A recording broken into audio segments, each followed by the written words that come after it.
Hello students, ভিডিওটা semester 3 স্টুডেন্টদের জন্য। এসি কারেন্ট তোমাদের যে চ্যাপ্টারটা আছে, অর্থাৎ পরিবর্তী প্রবাহ, এই পরিবর্তী প্রবাহ চ্যাপ্টার থেকে আজকে সমস্ত রকম ইম্পর্টেন্ট কোশ্চেন এই ভিডিওতে কভার করে দেবো।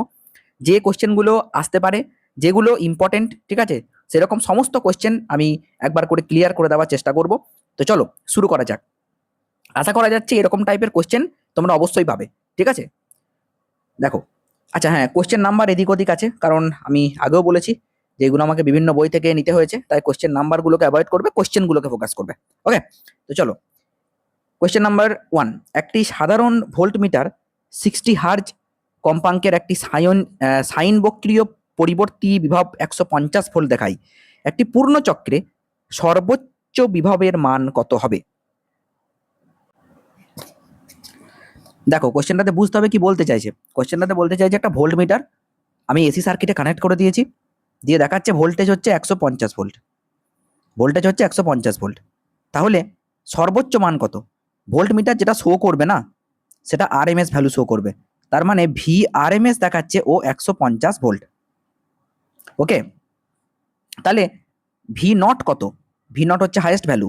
যারা ফর্মুলা জানো না, নোট করে নাও। V naught equal to √2 into V RMS. Okay, √2 value কত? 1.414 ইন্টু 150। এটাকে যদি তুমি মাল্টিপ্লাই করে দাও, অ্যান্সার আসবে 212.1 ভোল্ট। ঠিক আছে, 212.1 ভোল্ট। তাহলে অ্যাপ্রক্স তুমি 212 ভোল্ট ধরো। তাহলে অ্যান্সার কত হবে? Option C. তাহলে এই ফর্মুলা যার মনে থাকবে না, সে কিন্তু অঙ্কটা করতে পারবে না। এইটা হচ্ছে কি না, ভি নটের সঙ্গে ভি আরএমএস এর রিলেশন। Okay, next question. Question number 2। E equal to 100 sine 120 pi t. বেশ, এইটা এসি কারেন্টের ভোল্টেজ, মানে সরি এসি সার্কিটের ভোল্টেজ। একটি 15 ওহম রোধের দুই প্রান্তে প্রয়োগ করা হলো এই ভোল্টেজটা। রোধের সঙ্গে সমবায়ে যুক্ত একটি এসি অ্যামমিটারে এত পাঠ দেখাবে। এটা শ্রেণী সমবায়, হ্যাঁ, কারণ অ্যামমিটার শ্রেণীতেই যুক্ত করা হয়। তাহলে কত পাঠ দেখাবে, মানে কারেন্টটা কত দেখাবে সেটা জানতে চাইছে। বেশ, তাহলে দেখা যাক। দেখো, আগে আমাকে জানতে হবে যে ই0 কত। স্যার ই0 তো 100। প্রথমে যেটা মাল্টিপ্লাই থাকে সেটাই ই0। যারা জানো না তাদের জন্য বলে রাখি, ই ইকুয়াল টু কি ফর্মুলা যদি দেখি, ই ইকুয়াল টু হবে ই0 সাইন ওমেগা টি। কম্পেয়ার করো, তাহলে ই0 ইকুয়াল টু কত হলো? ই0 ইকুয়াল টু তুমি পেয়ে গেলে 100। তুমি যদি ই0 পেয়ে যাও, তুমি তো আই0 পেয়ে যাবে। আই0 কত? আই0 হয়ে যাবে, বা তুমি আই0 না বের করে এটাও করতে পারো, ইআরএমএসও বের করতে পারো, ঠিক আছে, বা তুমি ডাইরেক্ট আই0 যদি বের করতে চাও সেটাও করতে পারো। আই0 হবে ই0 বাই আর। ঠিক, ই0 বলা আছে 100, আর বলা আছে 15। ঠিক আছে, 5 20 100, 5 3 15, তাহলে আই0 পেয়ে গেলে। ওকে, আই0 পেয়ে গেলে। কিন্তু ওরা অ্যামমিটার কি দেখাবে? এইটা রেজিস্ট্যান্স, এইখানে অ্যামমিটার কানেক্ট করা আছে। মনে করো এসি সোর্সের সঙ্গে কানেক্ট করে দিয়েছো, তাহলে আরএমএস ভ্যালু দেখাবে না ম্যাক্সিমাম ভ্যালু দেখাবে? অ্যামমিটার কিন্তু আরএমএস ভ্যালু দেখাবে। তাহলে তুমি আই0 পেয়েছো, অর্থাৎ ম্যাক্সিমাম ভ্যালু পেয়েছো। আরএমএস ভ্যালু বের করতে গেলে কি করতে হবে? আই আরএমএস ইকুয়াল টু আই0/√2। আই0/√2 মানে হচ্ছে 20/3√2। ওকে, 20/3√2। এটা ক্যালকুলেশন করলে আসবে 4.71। তাহলে অ্যান্সার হয়ে যাবে অপশন এ। দেখো, তোমরা ভাববে না যে স্যার ক্যালকুলেটর তো ইউজ করতে দেবে না, তাহলে আমরা কি করে এগুলো করব। দেখো, তোমাদেরকে যে ভ্যালুগুলো দিবে সেগুলো ইজিলি ক্যালকুলেট হয়ে যাবে। তাই তোমরা এই চিন্তাটা মাথা থেকে পুরো বের করে দাও যে ক্যালকুলেটর ইউজ করতে দেবে না, আমরা কি করে পরীক্ষা দেবো, এটসেট্রা এটসেট্রা। ওরকম কোনো ব্যাপারই নয়, ঠিক আছে। তুমি কনসেপ্টগুলো ভালো করে বুঝে যাও, হ্যাঁ, ওখানে যেন ইজি ডেটা দিলে তুমি যেন পারো, ঠিক আছে। আচ্ছা, নেক্সট কোশ্চেনে যাই। আশা করি বুঝে গেছো, ফর্মুলা নোট করবে। নেক্সট কোশ্চেনে চলো। এসি এর আরএমএস মান আইআরএমএস এবং শীর্ষ মানের মধ্যে সম্পর্ক কি? একটু আগেই বলে দিলাম যে আই0 equal to I RMS into √2। I RMS into √2, ব্যাস এটুকু মনে রাখলেই হবে। তাহলে কোনটা হবে? আই0 ইকুয়াল টু √2 ইন্টু আইআরএমএস, ব্যাস হয়ে গেল অ্যান্সার। নেক্সট পেজে যাই। দেখো, নেক্সট পেজে কোশ্চেন কি বলছে। নেক্সট পেজে বলা হচ্ছে এসির গড় ও শীর্ষ মানের মধ্যে সম্পর্ক কোনটি?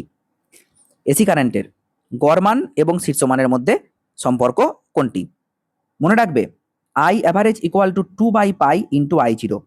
এই সম্পর্কে আমি আরেকটা কথা বলে রাখি, এটাও মনে রাখবে 0.637 I0, কারণ ক্যালকুলেটার ইউজ করতে কিন্তু দেওয়া নেই, তাই 2/পাই এর ভ্যালু 0.637, এটা তোমাকে কিন্তু মাথায় রাখতে হবে। যদি পার্সেন্টেজে বলে তাহলে তোমাকে মাথায় রাখতে হবে যে 63.7% অফ I0, এটাও মনে রাখতে হবে। I0টা কি? ম্যাক্সিমাম কারেন্ট, তাহলে ম্যাক্সিমাম কারেন্টে 63.7% হচ্ছে অ্যাভারেজ কারেন্ট। ওকে, এই ছোট ছোট যে ইনফরমেশনগুলো দিচ্ছি সঙ্গে সঙ্গে খাতায় একবার রাফলি লিখে নাও, নইলে কিন্তু মনে থাকবে না একবার করে দেখে। ঠিক আছে, আকৃতি গুণক কি? কোনটাকে আকৃতি গুণক বলা হয়? আকৃতি গুণক হচ্ছে IRMS বাই I অ্যাভারেজ। ঠিক আছে, এইটা হচ্ছে আকৃতি গুণক। RMS ভ্যালুর সঙ্গে অ্যাভারেজ ভ্যালুর যে রেশিও, সেইটা হচ্ছে আকৃতি গুণক। ওকে, নেক্সট। পরপর বেরিয়ে যাবো ভাই, একটু টাইম ওয়েস্ট করবো না, প্রত্যেকটা চ্যাপ্টার আমি নিয়ে আসবো। চলো, কোশ্চেন নাম্বার 8, আকৃতি গুণকের মান কত হয়? আকৃতি গুণকের মান কত হয়? আকৃতি গুণকের মান হয় 1.11। ওকে, এটাও মনে রাখবে। একটি পরিবর্তী প্রবাহ মাত্রার সমীকরণ, আচ্ছা তোমরা ভাবতেই পারো যে স্যার এটা কি করে হচ্ছে, এটা কি অন্য কোনোভাবে দিতে পারে? অবশ্যই দিতে পারে। তুমি একটু আগে কি পড়লে? আকৃতি গুণকের রাশিমালা কি? IRMS বাই I অ্যাভারেজ, এইটাই তো বললে। এবার IRMS মানে কি? IRMS মানে হচ্ছে গিয়ে I average I0/√2, sorry, IRMS মানে হচ্ছে গিয়ে I0/√2, আর I অ্যাভারেজ মানে কত? I অ্যাভারেজ মানে 2/পাই ইন্টু I0। তাহলে এটা উল্টে যাবে, একবার লিখি তোমাদের সুবিধার্থে, দেখো 2/পাই ইন্টু I0, ওটা তো বেশ। তাহলে I0/√2 ইন্টু পাই/2 I0, I0 কেটে দাও, তাহলে কত হলো? পাই/2√2। এর ভ্যালুটা হচ্ছে 1.11, সেই জন্য আমরা 1.11 বলছি। বুঝতে পারলে? ক্লিয়ার হলো জিনিসটা? তারপরে কোয়েশ্চেন নাম্বার 10, কোথাও অসুবিধা হলে কমেন্ট সেকশনে জানাবে। কোয়েশ্চেন নাম্বার 10, ও 10 নয়, 9টা এখনো করিনি। একটি পরিবর্তী প্রবাহ মাত্রা সমীকরণ বলা আছে, কত বলে দিয়েছে? আচ্ছা, কালির সাইজটা একটু ছোট করতে হবে। এই দেখো, I equal to 30 sine 300πt ampere. প্রবাহ মাত্রার RMS মান কত হবে? I0 তো তুমি পেয়ে গেলে, I0 30, তাহলে IRMS কত? IRMS হলো 30√2, তার মানে 30 ইন্টু 1.414। ঠিক আছে, গুণ চালিয়ে দাও। ও 30√2 অ্যান্সার আছে, দরকার নেই, হয়ে গেল, একদম ইজি। তাহলে স্যার আমাকে কি জানতে হবে? আমাকে জানতে হবে যে IRMS এর সঙ্গে I অ্যাভারেজের সম্পর্ক কি, সেইটা না জানলে কিন্তু হবে না। আচ্ছা, এখানে একটা ভুল করেছি মনে হচ্ছে, বুঝলে? এক্সট্রিমলি সরি, ভুল করেছি, ফর্মুলা ভুল করেছি। আমি একটু আগেও বলেছি যে IRMS is equals two I0/√2। I0 কত? 30/√2, তাহলে এটা অ্যান্সার হবে না, এটা অ্যান্সার হবে। মনে রাখতে হবে I0 বড়, IRMS ছোট। ওকে, তাহলে IRMS equal to I0/√2, I0 into √2 করলে তো IRMS বড় হয়ে যাবে।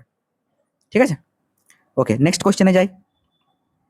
একটি পরিবর্তী প্রবাহ মাত্রার সমীকরণ এইটা বলা আছে, এর আকৃতি গুণক কত? এর আকৃতি গুণক কত হবে? দেখো, আকৃতি গুণকের ফর্মুলা তো আমরা এখনই পড়লাম, বা একটু আগে আমরা দেখলামও, একটু আগে আমি প্রুফ করে দিলাম। একটুখানি ভিডিওটা যদি পিছিয়ে যাও তাহলে দেখতে পাবে π/2√2, এইটা হচ্ছে আকৃতি গুণক। তাতে সমীকরণ কি দিল না দিল দেখার কোনো দরকার নাই, কারণ তুমি যাই দাও না কেন I0টা তো দুজনের ক্ষেত্রেই এক, কেটে কুটে চলে যাবে। তাহলে এর ভ্যালুটা ফিক্সড, সে সমীকরণ যাই হোক না কেন, π/2√2 ইকুয়াল টু কি হবে? 1.11। নেক্সট কোশ্চেনে যাই। দেখো, একদম আমি বেসিক থেকে শুরু করেছি এসির, ঠিক আছে? যত রকম কোশ্চেন হতে পারে সব নিয়ে এসেছি। দেখো, বিশুদ্ধ আবেশযুক্ত এসি বর্তনীতে তড়িৎ প্রবাহের পরিবর্তনের বিরুদ্ধে ক্রিয়াশীল বাধা কি? কোশ্চেনটা ভালো করে পড়ে নাও। যদি বিশুদ্ধ আবেশযুক্ত বর্তনী থাকে, তাই তো, এটা এল, তাহলে আমরা কি বলি? XL যেটা বাধা, সেটা ওমেগা এল, আর সেটাকে বলি আবেশীয় প্রতিঘাত। এইটা হচ্ছে আবেশীয় প্রতিঘাতের রাশিমালা। আর এলটা কি? এলটা হচ্ছে আবেশাঙ্ক। ঠিক আছে, ঠিক আছে, এটাকে বলা হয় সেলফ ইন্ডাকটেন্স। সেলফ ইন্ডাকটেন্স সাবেশাঙ্ক। প্রতিবাধা রাশিটি প্রযোজ্য কোনটার জন্য? প্রতিবাধা, প্রতিবাধা রাশিটি প্রযোজ্য এলসিআর বর্তনীর জন্য। ওকে, এলসিআর বর্তনীর জন্য। নেক্সট কোয়েশ্চেনে যাব। দেখো, কেবল রোধযুক্ত এসি বর্তনী যদি থাকে তাহলে পূর্ণ চক্রে উৎপন্ন গড় ক্ষমতার মান কত? দেখো, গড় ক্ষমতার মান হবে ইআরএমএস আইআরএমএস। জিনিসটা বুঝিয়ে বলি, শুধু রোধ আছে, এইটা এসি সার্কিট। ওকে, এবার এখানে তাহলে কারেন্ট আর ভোল্টেজের মধ্যে কোনো দশা পার্থক্য কিন্তু নেই। শুধু রোধ থাকলে কোনো দশা পার্থক্য থাকে না। বোঝা গেল? শুধু রোধ থাকলে কোনো দশা পার্থক্য থাকে না। তাহলে কস ফাই যে টার্মটা, সেইটা কত হবে? দশা পার্থক্য যদি না থাকে তাহলে কস 0 ডিগ্রি ইকুয়াল টু 1। আর আমরা পি অ্যাভারেজের ফর্মুলা কি জানি? V0 I0 কস ফাই। কস ফাইয়ের জায়গায় 1 বসিয়ে দাও, তাহলে V0 I0। ঠিক আছে, আচ্ছা, এটা V0 I0 বাই 2। হ্যাঁ, ফর্মুলাটা হচ্ছে কি V0 I0 by 2 into cos phi. এই গোটা ফর্মুলাটা তোমাকে মনে রাখতে হবে। তাহলে V0 by √2 I0 by √2 cos phi. Cos phi তো 1, কারণ কোনো দশা পার্থক্য থাকবে না, কস 0 1। তাহলে VRMS ইন্টু IRMS, এইটা হচ্ছে, এই যে হয়ে গেল, এইটা হচ্ছে ক্ষমতা। বুঝতে পারলে? তাহলে তোমাকে এই ফর্মুলাটা কিন্তু মনে রাখতে হবে, এই ফর্মুলাটা তোমাকে মনে রাখতে হবে। ঠিক আছে, পরপর এগিয়ে যাচ্ছি। দেখো, এগুলো নোট করবে, একবার অন্তত রাফ খাতায় লিখে নেবে, তাহলে আর ভুলবে না। ই এবং আই সমদশায় থাকে কোন ক্ষেত্রে? আচ্ছা, এটাকে লক করি, দাঁড়াও। বেশ, আমি মুছে দিলাম, এই লেখাটা মুছে দিলাম। আশা করি তোমাদের লেখা হয়েছে। ই এবং আই সমদশায় থাকে কেবল রোধক যুক্ত এসি বর্তনীতে। খুব ইম্পর্টেন্ট। যদি ইন্ডাক্টর থাকে বা যদি ক্যাপাসিটার থাকে তাহলে ভোল্টেজ এবং কারেন্ট একই দশায় থাকে না। বোঝা গেল? তাদের মধ্যে তখন দশা পার্থক্য থাকে π/2। কিন্তু যদি শুধুমাত্র রোধ থাকে তাহলে ভোল্টেজ এবং কারেন্টের মধ্যে কোনো দশা পার্থক্য থাকে না। আর এদের মধ্যে দশা পার্থক্য থাকে। এদের মধ্যে যখন এরকম ইন্ডাক্টর থাকবে এবং ক্যাপাসিটার থাকবে তখন কারেন্ট ও ভোল্টেজের মধ্যে দশা পার্থক্য কিন্তু থেকে যায়। কত কত হয় দশা পার্থক্য? π/2। ঠিক আছে, দশা পার্থক্য হয় π/2। আর যদি শুধুমাত্র এরকম রোধ থাকে তাহলে সেখানে কোনো দশা পার্থক্য থাকে না। দশা পার্থক্য কত হয়? 0। একটু আগে সেটা আমি দেখিয়েছি। ভোল্টেজ ই এর সাপেক্ষে প্রবাহ আই ফাই দশাকোণে পিছিয়ে থাকে কোন ধরনের বর্তনীতে? সেটা হয়ে যাবে কেবল আবেশযুক্ত বর্তনীতে। তার মানে এইটা আবেশযুক্ত বর্তনীতে কারেন্ট পিছিয়ে থাকে আর ভোল্টেজ এগিয়ে থাকে। ঠিক আছে, কারেন্ট পিছিয়ে থাকে আর ভোল্টেজ এগিয়ে থাকে। নেক্সট দেখো, নেক্সট কি বলছে। প্রত্যেকটা কোশ্চেন ভালো ভালো কোশ্চেন নিয়েছে, একদম বেসিক থেকে তুলে। ভোল্টেজ ই এর সাপেক্ষে প্রবাহ আই ফাই দশাকোণে এগিয়ে থাকে কোন ধরনের বর্তনীতে? কেবলমাত্র ধারকযুক্ত বর্তনীতে। কে এগিয়ে থাকে? আই এগিয়ে থাকে আর ই পিছিয়ে থাকে। মনে রাখতে হবে। ঠিক আছে, যে রাশিটির একক হলো ওহম, সেটি কোনটি? দেখো, যদি বর্তনীতে এই রকম আবেশক থাকে তাহলে বর্তনীর প্রতিঘাত বা রোধ ওমেগা এল। যদি ক্যাপাসিটার থাকে 1/ωc। আর যদি দুটোই থাকে, হ্যাঁ, তাহলে সেটাকে জেড দিয়ে আমরা লিখি। সে যাই হোক না কেন সবই তো বাধা, আর বাধা মানেই কি? ওহম। তাহলে সবগুলোই হবে কিন্তু ওহম। ঠিক আছে, তারপরে দেখো নেক্সট কোয়েশ্চেন।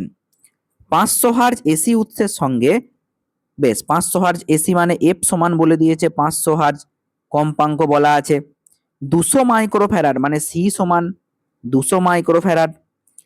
একটি ধারক সংযুক্ত করা হলো, তাহলে বর্তনীতে ধারকীয় প্রতিঘাত কত হবে? মেবি এটাতে ক্যালকুলেটর লাগতে পারে, তুমি ফর্মুলাটা জেনে নাও। ধারকীয় প্রতিঘাত এক্স সি সমান 1/ωc, তাহলে 1/2πfc, কারণ ওমেগা সমান 2πf, এটা তোমাকে কিন্তু জানতে হবে, আর না জানলে জেনে নাও।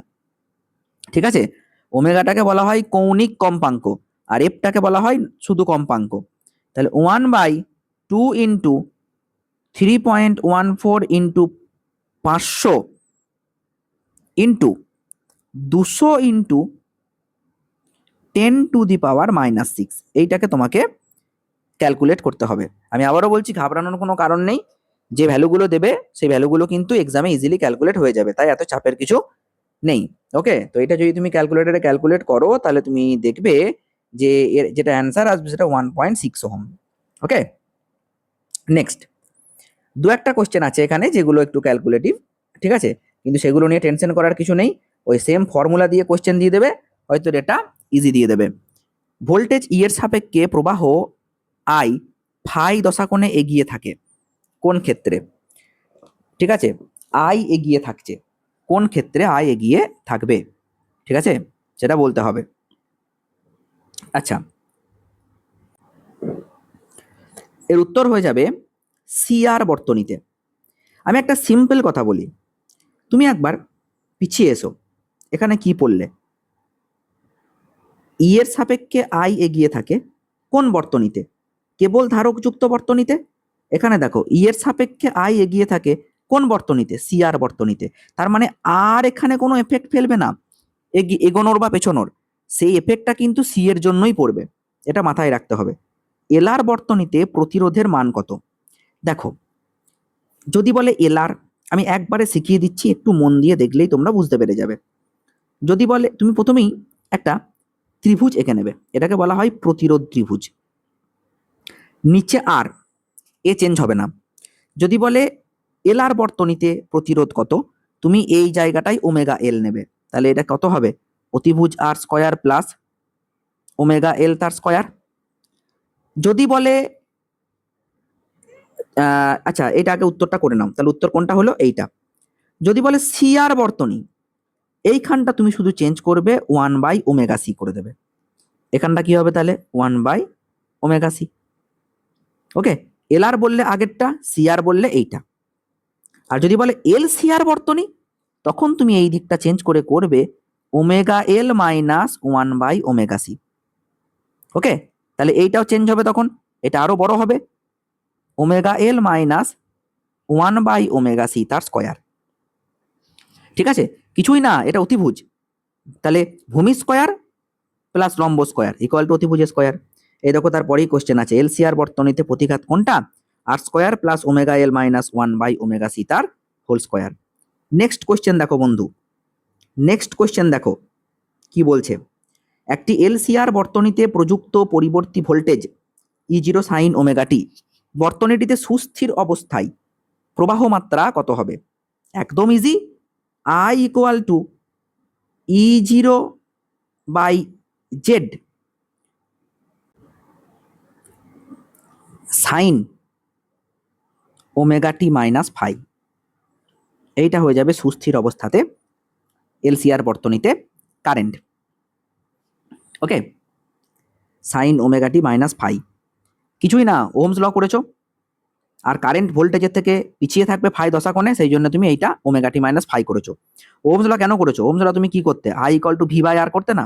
তাই তো করেছো, তো E0/Z তো করেছো, এই যে E0/Z, আর এই সাইনটা তো হবেই কারণ এসি যেহেতু। একটি এলআর ও একটা সিআর বর্তনীর সাদৃশ্য হলো, এক মিনিট দাঁড়াও, এটা আমি লক করতে ভুলে গেছি।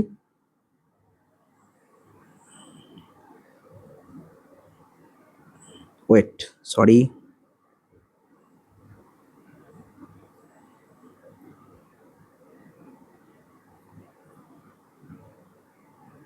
ওকে, একটি এলআর ও একটি সিআর বর্তনীর সাদৃশ্য হলো, উভয় ক্ষেত্রে পরিবর্তী ভোল্টেজ এবং কম্পাঙ্কের পরিবর্তন হয় না, উভয় ক্ষেত্রে ভোল্টেজের সাপেক্ষে প্রবাহ ফাই দশাকোণে পিছিয়ে থাকে, একটাতে এগিয়ে থাকবে একটাতে পিছিয়ে থাকবে, তাহলে সবগুলো তো সত্য নয়, কারণ তুমি একটু আগেই দেখলে সিআর তে কারেন্ট এগিয়ে থাকে আর এলআর তে ভোল্টেজ এগিয়ে থাকে। ঠিক আছে, তাহলে অপশন ডি তো প্রথমেই ক্যান্সেল। এলিমিনেট করা শিখতে হবে বন্ধু, নইলে হবে না। এলিমিনেট করা শিখতে হবে, নইলে হবে না। ঠিক আছে, উভয় ক্ষেত্রে বর্তনীর প্রতিরোধ কি একই হয়? এটা হবে না, এটা হবে না, এটা হবে না। প্রতিরোধও একই হয় না, কারণ একটাতে তো 1/ωc ফ্যাক্টর আসবে আর একটা ওমেগা এল আসবে, তাই না? তাহলে এটাও হবে না। তাহলে এইটা হচ্ছে ঠিক, উভয় ক্ষেত্রে পরিবর্তী ভোল্টেজ এবং কম্পাঙ্কের কোনো পরিবর্তন হয় না। বুঝতে পেরেছ? নেক্সট, অনুনাদি কম্পাঙ্কের মান কি হবে? বিশাল ইম্পর্টেন্ট কোয়েশ্চেন, হাই চান্স আসার। তোমাদের কিন্তু থিওরিটিক্যাল কোয়েশ্চেন ঠিক এইরকমই দেবে, একটু কনসেপচুয়াল, বুঝতে পেরেছো? তাই না জানা থাকলে কিন্তু অ্যান্সার করতে পারবে না। অনুনাদি কম্পাঙ্কের মান হলো 1/2π√LC, এফ ইকুয়ালস টু, কোন অ্যান্সারটা হবে বন্ধু? 1/2π√LC, option D. এলসিআর বর্তনীতে অনুনাদের সময় বর্তনীতে প্রবাহ মাত্রার শীর্ষ মান কত হবে? দেখো, একটা কথা বলি, এলসিআর এর রোধ কত আগে সেটা তো জানো, R² plus omega L minus 1/ωc তার হোল স্কোয়ার। এইটা হচ্ছে এলসিআর এ রোধের রাশিমালা। এবার অনুনাদ কম্পাঙ্ক যখন হয় তখন omega L equal two 1/ωc হয়।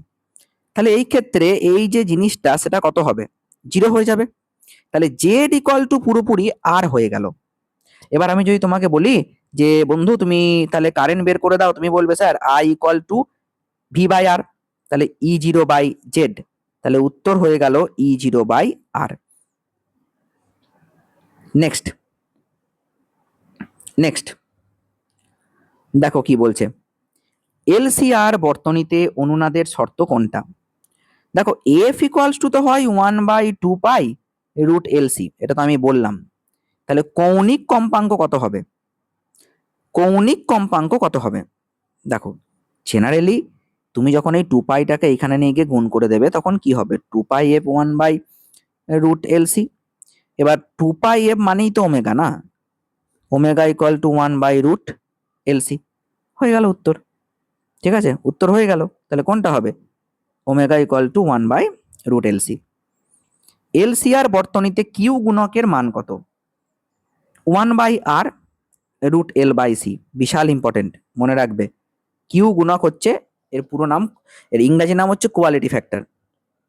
ঠিক আছে, কিউ গুণক কি নির্ধারণ করে? না তীক্ষ্ণতা, অনুনাদের তীক্ষ্ণতা কতটা হবে সেইটা নির্ধারণ করে। ঠিক আছে, মনে রাখবে ভালো করে। নেক্সট দেখো, অনুনাদ ঘটে কখন, মানে কোন বর্তনীতে? অনুনাদ কোন বর্তনীতে ঘটে? অনুনাদ ঘটবে শুধুমাত্র এলসিআর বর্তনীতে। কারণ দেখো, আমি তোমাকে কি বললাম, অনুনাদের শর্ত omega L equal two 1/ωc। তো অন্য বর্তনীতে তো রেজিস্ট্যান্স নেই, ঠিক আছে, এলআর এ ক্যাপাসিটার নাই, সিআর এ আবেশক নাই, তাহলে তিনটেই লাগবে, এল লাগবে, সি লাগবে, আর লাগবে, তবেই তো ওই অনুনাদি শর্ত মানবে। বোঝা গেল কি বললাম? তারপরে কোশ্চেন নাম্বার 6, এলসি স্পন্দকের স্বাভাবিক কম্পাঙ্ক কত হবে? এলসি স্পন্দকের স্বাভাবিক কম্পাঙ্ক 1/2π√1/LC, 1/2π√1/LC, এইটা হচ্ছে এলসি স্পন্দকের স্বাভাবিক কম্পাঙ্ক। নেক্সট কোশ্চেন দেখো, এসি বর্তনীতে গড় ক্ষমতা রাশিমালা কি হবে? দেখো, আমি এটা একটু আগেও তোমাদেরকে বলে দিয়েছি যখন ওই অঙ্কটা করাচ্ছিলাম, যে P average equal two I0V0/2 cos phi, I0V0/2 cos phi। তাহলে ফর্মুলা কোনটা? এইটা। I0 কি? কারেন্টের ম্যাক্সিমাম ভ্যালু। V0 কি? ভোল্টেজের ম্যাক্সিমাম ভ্যালু। cos phi কি? cos phi কে বলা হয় স্যার ক্ষমতা গুণক। ফাইটা কি স্যার? ফাই হচ্ছে কারেন্ট এবং ভোল্টেজের মধ্যে দশা পার্থক্য। যদি বলে যে এলআর বর্তনী, বা বিশুদ্ধ আবেশযুক্ত বর্তনী যদি বলে, বিশুদ্ধ ধারকযুক্ত বর্তনী যদি বলে, তাহলে সেক্ষেত্রে ফাইয়ের ভ্যালু হয় π/2, তখন অ্যাভারেজ ক্ষমতা কত হয়ে যাবে? 0। শুধু এল বা শুধু সিতে কোনো ক্ষমতা ব্যয় হয় না, কারণ দেখো, এই যখন এল থাকবে শুধুমাত্র তখন ভোল্টেজ এগিয়ে থাকবে, π/2 দশাকোণে, আর যখন শুধু সি থাকবে তখন কারেন্ট এগিয়ে থাকবে π/2 দশাকোণে। তাহলে ফাই যদি π/2 হয়ে যায় তাহলে গোটাটাই 0 হয়ে যাবে। ওকে, নেক্সট কোশ্চেনে যাই বন্ধু, নেক্সট কোশ্চেনে যাই, একদম র্যাপিড ফায়ার হচ্ছে, ঠিক আছে। এসি বর্তনীতে ক্ষমতা গুণক কোনটা? ভাই একটু আগেই বলে দিয়েছি। আচ্ছা, এখানে কিন্তু এই কস ফাই টস ফাই দিয়ে কিন্তু দেয়নি, তাই একটু বুঝে অ্যান্সারটা দেবে। দেখো একটা কথা বলি, ক্ষমতা গুণকের একদম যে বেসিক ফর্মুলা সেটাও এখানে দিয়েছে। রোধ এবং ইম্পিডেন্সের অনুপাত। এবার তুমি বলবে স্যার বোঝান, তোমাকে একটু আগে আমি প্রতিরোধ ত্রিভুজ আঁকা শিখিয়ে দিয়েছিলাম, মনে আছে? এইটা মনে করো ফাই, তাহলে এইটা আর, আর এইটা হচ্ছে ওমেগা এল। আর যদি তুমি বলো যে স্যার এটা আপনি ধারকযুক্ত সার্কিট নেন, তাহলে তুমি এটাকে বলবে 1/ωc, সে যাই বলো না কেন। আর এটাকে কি বলবে? এটাকে বলবে জেড। তাহলে কস ফাই ইকুয়াল টু কি হবে? জেডটা তো ইম্পিডেন্স, আর আরটা কি? রোধ। ঠিক, তাহলে ভূমি বাই অতিভুজ, তাহলে R/Z, তাহলে হলো কি না যে রোধ এবং ইম্পিডেন্সের অনুপাত? হলো তো? দেখো ক্লিয়ার, বুঝিয়ে দিলাম একবারে। ঠিক আছে, ভিডিওটা ভালো লাগলে কিন্তু অবশ্যই লাইক কমেন্ট করবে। আচ্ছা, next question number 9। Question number 9 কি বলছে দেখো, শুধুমাত্র বিশুদ্ধ ধারকযুক্ত এসি বর্তনীতে ক্ষমতা গুণকের মান কি হবে? একটু আগেই বললাম, সেক্ষেত্রে ফাই ইকুয়াল টু 0 ডিগ্রি হয় যখন শুধুমাত্র রোধ থাকে। শুধু যদি এল থাকে, আমি এতবার রিভিশন দেবো ভিডিওটা করতে করতে যে এমনি মুখস্থ হয়ে যাবে। শুধু এল থাকলে ফাই সমান π/2, ঠিক আছে। যদি এক মিনিট পেনটা একটু ডিস্টার্ব করছে। ওকে, সেক্ষেত্রে হবে π/2। যদি শুধুমাত্র ধারক থাকে তাহলে সেক্ষেত্রেও হবে ফাই ইকুয়াল টু π/2, কিন্তু যদি শুধুমাত্র রোধ থাকে তাহলে সেই ক্ষেত্রে ফাই ইকুয়াল টু হবে 0। ঠিক আছে, তাহলে শুধুমাত্র বিশুদ্ধ ধারকের ক্ষেত্রে ক্ষমতা গুণক কত হবে? তাহলে কস ফাই মানে হচ্ছে গিয়ে কস 0, তাহলে 1, ক্ষমতা গুণক হবে 1। নেক্সট কি বলছে দেখো, এসি বর্তনীতে কোনো ক্ষমতার অপচয় হয় না যখন বর্তনীতে প্রবাহ এবং তড়িৎচালক বলের মধ্যে দশা পার্থক্য হয় 90 ডিগ্রি। কারণ cos 90 কি হয়ে যাবে? cos 90 হয়ে যাবে 0, তাই না? তাহলে পি অ্যাভারেজও কি হয়ে যাবে? 0, কারণ পি অ্যাভারেজ তো ফর্মুলা বলেই দিয়েছি, আবারও বলবো ফর্মুলা, ঠিক আছে, বারবার বলবো যাতে মুখস্থ হয়ে যায়। I0 V0 π2 cos ফাই, এইটা হচ্ছে ক্ষমতার ফর্মুলা। ঠিক আছে, এইটা হচ্ছে ক্ষমতার ফর্মুলা। আর cos ফাই কি? cos ফাই হচ্ছে ক্ষমতা গুণক। এবার ফাই যদি 90 হয়ে যায় তাহলে cos 90 কি হয়ে যাবে? 0, তাহলে গোটাটাই হয়ে যাবে 0। নেক্সট কোশ্চেন দেখো, আমি বারবার ফর্মুলাগুলো তোমাদেরকে মনে করাবো বন্ধু, ঠিক আছে, তোমরা আমার সঙ্গে সঙ্গে খাতায় একটু লেখো। হ্যাঁ, আমি অফলাইন ব্যাচের স্টুডেন্টদেরকেও বলছি, অনলাইনে যারা নতুন দেখছো তাদেরকেও বলছি, ঠিক আছে। সময়ের সঙ্গে একটি পরিবর্তী ভোল্টেজের পরিবর্তনের প্রকৃতি হলো ই সমান 220 sin 100 πt। তার মানে তোমাকে ভোল্টেজের ইকুয়েশনটা বলে দিয়েছে, বেশ ভালো কথা। শীর্ষ মান, আরএমএস মান এবং কম্পাঙ্ক কি হবে বলে ফেলো। দেখো যখনই এরকম দেখবে, এটাকে আর একটু বড় করে দেবো, দেখতে পাচ্ছ না? কি ব্যাপার, লক করে দিলাম, ওয়েট, ঠিক আছে। দেখো যখনই এরকম কেস দেখবে, সব থেকে সহজ অঙ্ক এরকম দিলে জানবে কপাল ভালো, কপাল খুলে গেছে। এইটাকে লিখবে E equal to E0 sine 100 πt। Compare করো, E0 সমান কত? 220 ভোল্ট, তাহলে শীর্ষ মান 220, ঠিক আছে, শীর্ষ মান 220 একটা হলো। আরএমএস মান, আরএমএস মানে হচ্ছে গিয়ে আরএমএস মানে হচ্ছে গিয়ে E0/√2। আমি আবার ফর্মুলা লিখলাম যাতে তোমাদের মনে থাকে, তাহলে 220/√2 আরএমএসও হয়ে গেল। কম্পাঙ্ক, দেখো তুমি যদি এই সমীকরণটাকে ভালো করে লক্ষ্য করো, 100 πt থাকে না, এটা তো এইখানে দিয়েছে ওমেগা টি থাকে।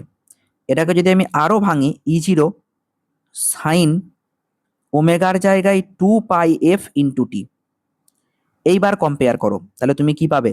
স্যার 2πf মানে হচ্ছে 100 পাই, পাই পাই কেটে দাও, তাহলে এফ সমান কত? এফ সমান 50 হার্জ। তাহলে কোনটা উত্তর হবে? কোনটা উত্তর হবে ভালো করে দেখে নাও। শীর্ষ মান হচ্ছে 200, হ্যাঁ, RMS হচ্ছে 220/√2, আর আচ্ছা একটা 220 না, এটা একটা উত্তর তো মিলছে না। 220, 1 মিনিট দেখে নিচ্ছি।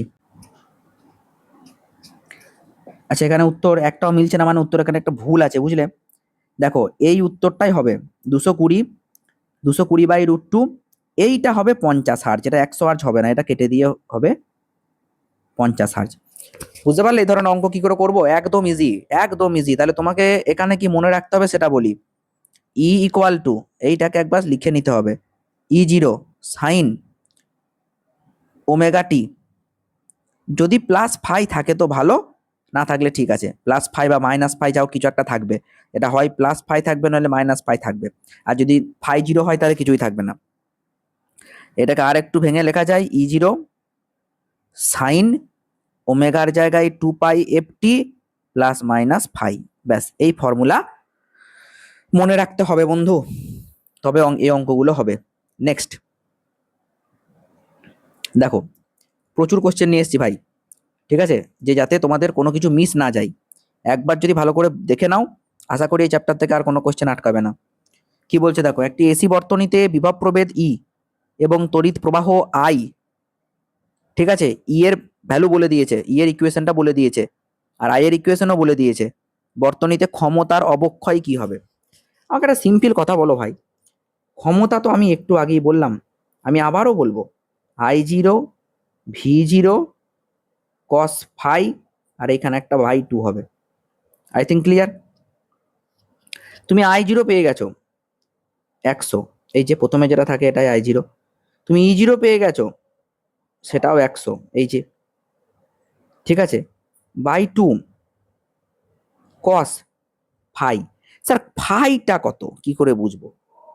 দেখো বন্ধু, ইয়ে দেখো কোনো ফেজ নেই, ইয়ে কোথাও ফেজ আছে না, কিন্তু আই এ ফেজ আছে π/3, তাহলে আই কিন্তু π/3 ফেজে এগিয়ে আছে, তাহলে ফাই এর জায়গায় বসিয়ে দাও π/3 মানে 60 ডিগ্রি, cos 60 তো হাফ, তাহলে 200/4, কারণ এর জন্য একটা হাফ পাবে, তাহলে 4×5=20, ঠিক আছে।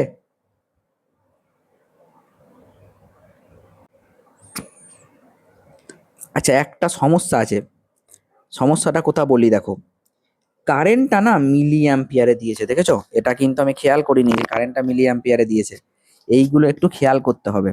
এক্ষুনি ভুল হয়ে গেছিল, তাই দেখছি অ্যান্সারটা কেন মিলছে না। দেখো এখানে তাহলে কি করবে তুমি, সবই ঠিক আছে, এইখানে একটা 10⁻³ দিয়ে মাল্টিপ্লাই করে দাও মিলি অ্যাম্পিয়ার থেকে অ্যাম্পিয়ার করার জন্য, ইন্টু cos π/3, তাহলে কত হবে? 3টে শূন্য কাটলো, একটা দুটো তিনটে, তাহলে 2×5=10, 5 ইন্টু হাফ, তাহলে 2.5 ওয়াট। এইটা হয়ে গেল অ্যান্সার। নেক্সট কোশ্চেনে যাই বন্ধু, বলছে একটা এসি বর্তনীতে ইআরএমএস ধ্রুবক রেখে কম্পাঙ্ক 50 হার্জ থেকে পরিবর্তন করে 50 কিলো হার্জ করলে নিচের কোন লেখটি কম্পাঙ্কের পরিবর্তনের সঙ্গে আয়ের পরিবর্তন সঠিকভাবে নির্দেশ করবে? দেখো এই গ্রাফের নেচারটা মনে রাখবে, যদি এন এর ভ্যালু বা এফ এর ভ্যালু, অর্থাৎ আমি বলতে চাইছি কম্পাঙ্কের ভ্যালু যদি আমরা এই সমীকরণে বসিয়ে বসিয়ে বের করি, কোন সমীকরণে বলো তো, না I = I0 সাইন 2π/NT, এখানে যদি আমি এই এন এর ভ্যালু বসিয়ে বসিয়ে বের করি, বা এফটি যা নেবে নাও, তাহলে এই গ্রাফটা আমরা পাবো, এই গ্রাফটা মনে রেখে দিতে হবে। Okay, next question, next question, সমমুখী 220 ভোল্ট অপেক্ষা পরিবর্তী 220 ভোল্ট বেশি বিপজ্জনক হবার কারণ কি? দেখো, আচ্ছা এই থিমটা একটু চেঞ্জ করে দেবো, ব্ল্যাক করে দেবো, দেখতে ভালো লাগবে। এই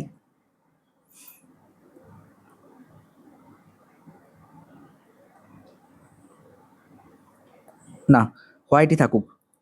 দেখো পুরো ভিডিওটা যখন হোয়াইটে করেছি তাহলে হোয়াইটই থাকুক। চলো দেখো কি বলছে। সমমুখী 220 ভোল্ট অপেক্ষা পরিবর্তী 220 ভোল্ট বেশি বিপজ্জনক হবার কারণ হলো পরিবর্তী বিভবের শীর্ষমান। যারা অফলাইনে আমার কাছে পড়েছে, হ্যাঁ, তাদের আশা করি এইটা দেখেই চিনতে পেরে গেছো যে অ্যান্সার কোনটা হবে। 311। কারণ আমি বারবার বলে এসেছি কথাটা টিউশনে যে এসি কারেন্ট বেশি খতরনাক। তার কারণ হচ্ছে অ্যাকচুয়ালি এই 220 ভোল্ট এসিটা আমরা আরএমএস ভ্যালু দেখি, হ্যাঁ, ওর ম্যাক্সিমাম ভ্যালু 220 নয়, 220 ইন্টু √2 এইটা করতে হবে, তখন আমরা ভ্যালু পাবো 311। ওকে, এইটা হচ্ছে ম্যাক্সিমাম ভ্যালু। কারণ আমি আগেও বলেছি I0 এর সঙ্গে আইআরএমএস এর সম্পর্ক I0 equal to I RMS into √2। Next দেখো, এসি বর্তনীর অর্ধচক্রের জন্য তড়িৎ প্রবাহের গড় মান এবং আরএমএস মানের অনুপাত কি হবে? অর্ধচক্রের জন্য গড় মান এবং আরএমএস মানের অনুপাত কি হবে? খুব ভালো কোশ্চেন কিন্তু। তুমি বলবে দেখুন স্যার আইআরএমএস মানে আপনি একটু আগেই বললেন I0/√2, আবার বলছেন ভালো কথা, কেন বলছি? যাতে মনে থাকে। আর একটা 2I0/π আই অ্যাভারেজ মানে অনুপাত করে দে ভাই, হয়ে যাবে, ঠিক আছে, অনুপাত করে দেবো। I average by I RMS, I average কত? 2I0/π, আর আই আরএমএস কত? √2/I0। I0 কেটে গেল, তাহলে 2√2/π, এইটা হবে অ্যান্সার। নেক্সট কোশ্চেন দেখো, একটি AC voltage E equals to 220 sine 100πt plus 60 কয়েকটি বৈদ্যুতিক বাল্বের মধ্যে দিয়ে তড়িৎ প্রবাহ ঘটায়, সেখানে বাল্বগুলির মোট ক্ষমতা 1100 ওয়াট হয়। বর্তনীতে আইআরএমএস এর মান কত হবে? আইআরএমএস চেয়েছে, ঠিক আছে, তোমাকে ক্ষমতা বলে দিয়েছে কিন্তু। তাহলে এখানটা একটু সুবিধা করে দিয়েছে। দেখো ক্ষমতার ফর্মুলা তো আমি তোমাদেরকে আগেও বলেছি ভাই, যে P equal to I0/2 cos phi। আবার বললাম নাও, তুমি তো I0 জানো না, তুমি V0 বা E0 এটা জানো 220। তাহলে আর ক্ষমতাও তোমাকে বলে দিয়েছে যে 1100, তাহলে 220 ইন্টু I0/2 cos 60। খুব ভালো কোশ্চেন কিন্তু কোশ্চেনটা, বারবার বলছি আজকের একটাও কোশ্চেন উল্টোপাল্টা নিইনি। 0 কেটে দিলাম, 11 1 11 0, 11 2 22, 2 5 10, ঠিক আছে। তাহলে I0 ইকুয়াল টু, আচ্ছা cos 60 জায়গায় আমি হাফ বসিয়ে দিলাম, বুঝলে, মুছে দিলাম হাফ। তাহলে I0 ইকুয়াল টু 5 ইন্টু 4 অর্থাৎ 20 অ্যাম্পিয়ার। এখানে আমি না অপশনগুলো নিতে ভুলে গেছি, বুঝলে, হ্যাঁ, কিন্তু এটা আমি I0 পেয়েছি, চেয়েছে কিন্তু আইআরএমএস, এখনো অ্যান্সার বেরোয় নাই বন্ধু। তাহলে আইআরএমএস ইকুয়াল টু I0/√2, তাহলে উত্তর হবে 20/√2। 20/√2 অ্যান্সার হবে বন্ধু, হয়ে গেল। নেক্সট চলো, নেক্সট বলছে কোনো এসি বর্তনীর ইআরএমএস 220 ভোল্ট হলে ই অ্যাভারেজ কত? আরএমএস এর সঙ্গে অ্যাভারেজের ফর্মুলা অনেকে জানো, অনেকে জানো না, আমি বারবার বলে দিয়েছি, ঠিক আছে।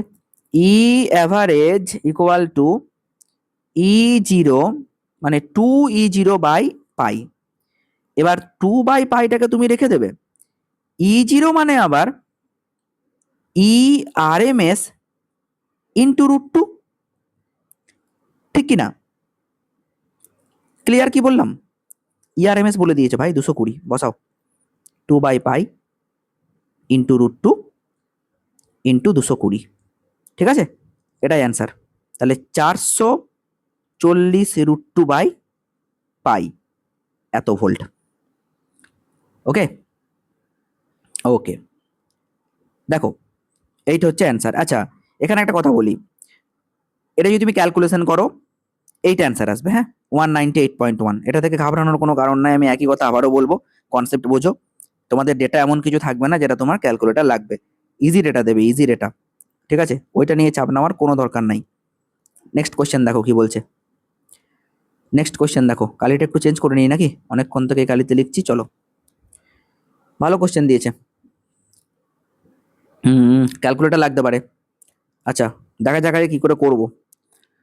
একটি শ্রেণী অনুনাদি এলসিআর বর্তনীতে, বাহ, প্রথমেই দেখে নিয়েছি অনুনাদি, কিছু হোক কি না হোক আমি লিখে নেবো omega L is equals to 1/ওমেগা সি। বেশ, প্রান্তীয় বিভব বলে দিয়েছে 100 ভোল্ট,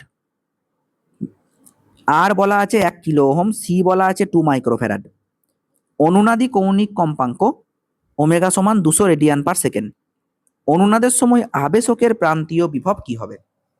খুব ভালো কোশ্চেন। একটা জিনিস তো তুমি ক্লিয়ার, এল ইকুয়াল টু 1/সি ওমেগা স্কোয়ার। এল এর প্রান্তীয় বিভব প্রভেদ চেয়েছে। এলসিআর বর্তনী আছে, এল সি আর, ঠিক আছে, এখানে যদিও একটা এসি সোর্স যুক্ত করা আছে।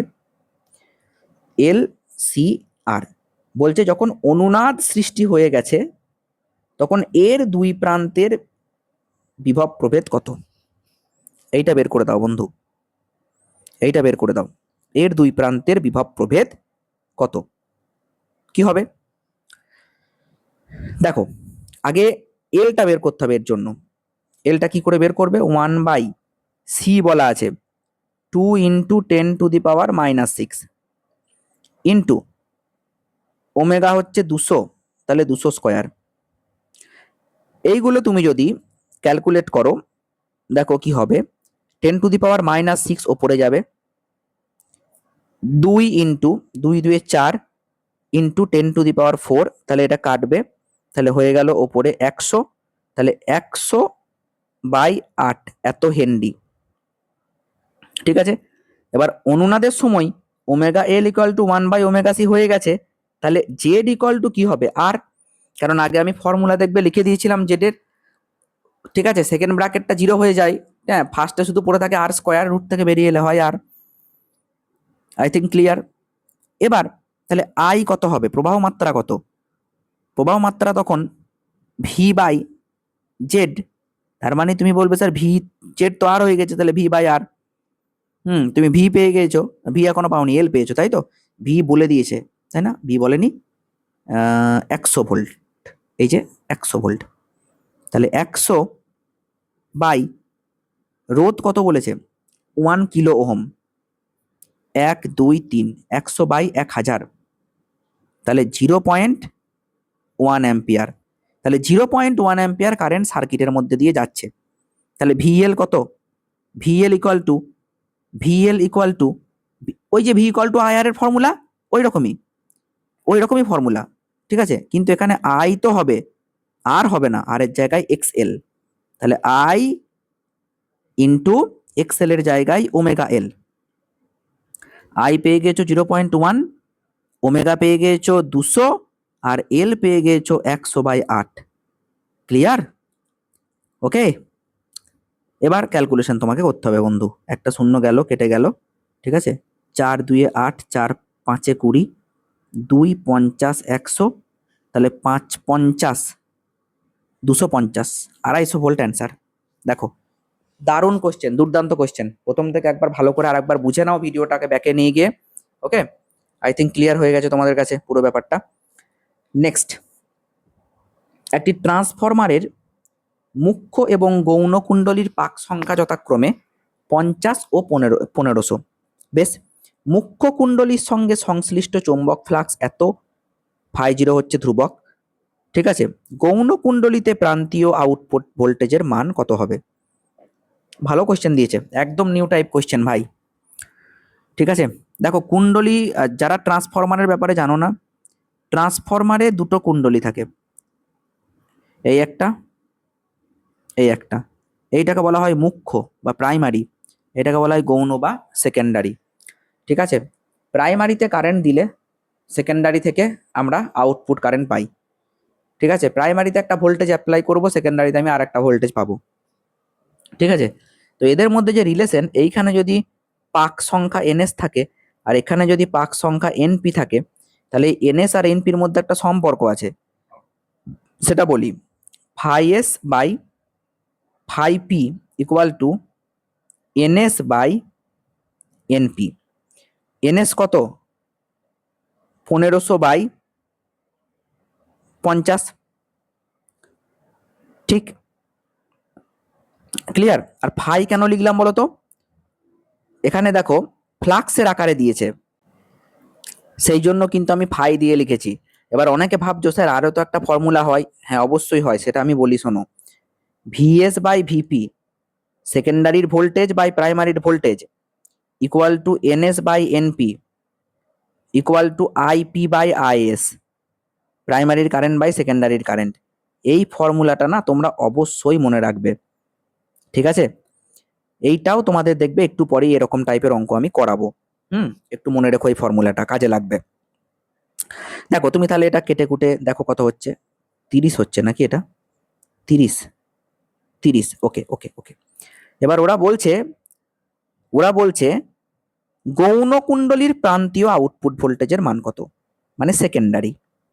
গৌণ মানে সেকেন্ডারি ইংরাজিতে। তাহলে আমি যদি সেটাকে ভিএস বলি, তাহলে ভিএস মানে হচ্ছে গিয়ে ডিফাই, আচ্ছা ভিএস না লিখে অভ্যস্ত যদি তুমি থাকো তাহলে ইএস লেখো, d phi S d t, d phi d t পড়েছিলে না, E equal to minus d phi d t, minus নিলাম না, শুধু মান নিয়েছি। ওকে, এবার এখান থেকে দেখো তুমি পেয়ে গেছো, এই সার্কিটটা মুছে দিচ্ছি হ্যাঁ, নইলে জায়গা হবে না এখানে, ঠিক আছে? দেখো এখান থেকে তুমি পেয়েছিলে একটা জিনিস, এটা তো 30 বেরিয়েছিল, 30, ঠিক আছে? এইটা বেরিয়েছিল 30। তাহলে এখান থেকে তুমি ফাই এসটা পেয়েছিলে। ফাই এস কত পেয়েছিলে বলো তো? এখান থেকে ফাই এস পেয়ে গিয়েছিলে 5p ইন্টু 30, ঠিক?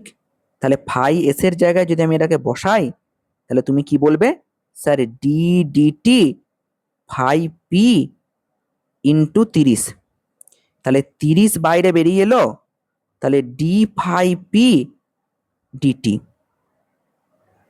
d5p dt, এটা প্রাইমারির, তার মানে এটাই তো ইনপুট। এই দেখো ফাই বলে দিয়েছে, মুখ্য মানেই প্রাইমারি, মুখ্য কুণ্ডলীর সঙ্গে সংশ্লিষ্ট চৌম্বক ফ্লাক্স এইটা। তাহলে দেখে নাও যে d5p dt কত হচ্ছে, 30টাকে রাখো into d dt of 50 plus 4t, derivative চালাও, 30 ইন্টু 50 তো ধ্রুবক, এ 0 হয়ে গেল, আর 4t ডেরিভেটিভ শুধু 4, তাহলে 120 ভোল্ট। 120 ভোল্ট পেয়ে গেলাম বন্ধু, একদম new type question, I think তোমরা বুঝতে পেরেছো, ঠিক আছে? নেক্সট কোশ্চেনে যাই। দেখো একটি 110 ওয়াট 110 ভোল্ট এরকম একটা কনফিগারেশন দিয়ে দিয়েছে, একটা বাতি দিয়েছে, একে 220 ভোল্ট মেনে জ্বালানোর জন্য একটি ট্রান্সফরমার ব্যবহার করা হলো। যদি মূল প্রবাহ 0.5 অ্যাম্পিয়ার হয়, তাহলে ট্রান্সফরমারটি দক্ষতা কত? দারুণ কোশ্চেন। দক্ষতা মানে এটা দিয়ে লিখছি আমি, এফিসিয়েন্সি। এইটা মনে রাখবে, দক্ষতা মানে হচ্ছে আউটপুট বাই ইনপুট, এইটা দক্ষতার আসল ফর্মুলা। এবার যদি পার্সেন্টেজ করতে বলে তাহলে তো 100% হবে, সেটা অন্য ব্যাপার। এবার তোমার বাড়িতে 220 ভোল্ট লাইন আছে, তুমি একটা বাল্বকে লাগিয়ে দিয়েছো 110 ওয়াটের, আর 110 ভোল্টে ও সর্বোচ্চ আলো দেয়। তা 220 ভোল্টে যদি লাগিয়ে দাও তাহলে তো পুড়ে যাবে। তাহলে কি হবে? তাকে তার ভোল্টেজ কমাতে হবে, তাহলে স্টেপ ডাউন ট্রান্সফরমার ইউজ করতে হবে। তাহলে সে তার দক্ষতা কি হবে বের করতে হবে, চলো বের করা যাক। তাহলে আউটপুট ক্ষমতা 110 ওয়াট, আউটপুটে তোমার 110 লাগবে, 110 ভোল্ট আর 100 ওয়াট, তার মানে 110 ভোল্ট লাগবে, আর ক্ষমতা হচ্ছে 100 ওয়াট, তাই তো? এটা আউটপুট, কিন্তু এই পুরোটাই আউটপুট, তোমার এইটা লাগবে। আর তোমার বাড়িতে আছে 220 ভোল্ট, ঠিক আছে? বেশ, তাহলে আউটপুট ক্ষমতা 100 ওয়াট। ইনপুট ক্ষমতা কত? স্যার ইনপুট ক্ষমতা তো আমি জানি না, P input, P equal to I V, এটা তো জানো, আই বলা আছে তো 0.5 অ্যাম্পিয়ার, আর ভি কত বলা আছে? ভি হচ্ছে গিয়ে 220, ঠিক আছে? পয়েন্ট তাহলে হবে 110, 110 ওয়াট। এবার আউটপুট বা ইনপুট করে দাও, অ্যান্সার পেয়ে যাবে। তাহলে আউটপুট কত? 100, ইনপুট কত? 110, আর পার্সেন্টেজ করতে গেলে 100%। ব্যাস হয়ে গেল। তাহলে 0 0 কেটে দাও, কত পেলে? 1000/11। হ্যাঁ 1000/11, ওই ম্যাক্সিমাম তাহলে 90% হবে, ঠিক আছে? কেমন লাগলো বলো অঙ্কটা? ঠিক আছে, একদম নিউ টাইপ কোয়েশ্চেন, একদম নিউ টাইপ। Next question. আচ্ছা, নেক্সট কোয়েশ্চেন। একটি এসি বর্তনীতে E equal to E zero sine omega t বিভব প্রভেদ প্রয়োগ করাই বর্তনীতে প্রবাহ মাত্রা হয় I equal to I zero sine omega t minus pi by two. বর্তনীতে উৎপন্ন ক্ষমতা কত হবে? ভাই এটা আমি চোখ বন্ধ করে অ্যান্সার করে দেবো। P equal to zero. তোমাদেরকে আমি একটু আগেই বলেছিলাম ফাই যদি পাই বাই টু হয়, কোনো দিকে তাকানোর দরকার নাই, কস ফাই জিরো, তাহলে পি অ্যাভারেজও জিরো, পি অ্যাভারেজও জিরো। Next question. আচ্ছা আমি একটা কথা বলি, দেখো ভিডিওটা 50 মিনিট হয়ে গেছে আমার রেকর্ড করা, তো ভিডিওটা আমি এখানে শেষ করছি, যে আপলোড করছি। আর নেক্সট ভিডিও আমি অন্য একটা ভিডিওতে দিচ্ছি, তার কারণ আসলে একটা ভিডিও অনেকটা বড় হয়ে গেলে আপলোডিংয়ে প্রবলেম হচ্ছে, ঠিক আছে? তো সেই কারণে আমি ভিডিওগুলো ছোট ছোট বানানোর চেষ্টা করছি। ওকে, তো এসি বর্তনীতে আর একটা ভিডিও আসবে এক্সামের আগে, আজকেই আমি দেওয়ার চেষ্টা করব, বা আগামীকালকে একদম মর্নিংয়ে দিয়ে দেবো। ঠিক আছে, ভিডিওটা যদি ভালো লাগে লাইক কমেন্ট শেয়ার করো। Thank you.